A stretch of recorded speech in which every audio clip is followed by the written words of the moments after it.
Tamil Nadu രാമേശ്വരത്ത് പ്രണയാഭ്യർത്ഥന നിരസിച്ചതിന് അരുംകൊല. 12ാം class വിദ്യാർത്ഥിനിയെ കുത്തിക്കൊലപ്പെടുത്തി.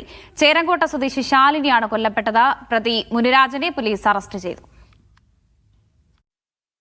വിദ്യാർത്ഥിനി സ്കൂളിലേക്ക് പോകും വഴിയായിരുന്നു അരുംകൊല.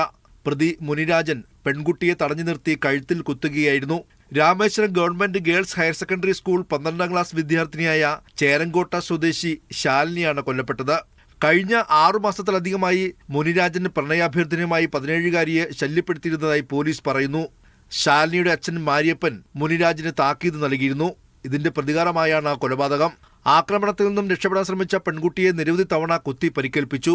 രക്തത്തിൽ കുളിച്ച നിലയിലായിരുന്നു മൃതദേഹം. ഒളിവിൽ പോയ പ്രതിയെ രാമേശ്വരം പോർട്ട് പോലീസ് അറസ്റ്റ് ചെയ്തു. പെൺകുട്ടിയുടെ മൃതദേഹം രാമേശ്വരം സർക്കാർ ആശുപത്രിയിലേക്ക് മാറ്റി.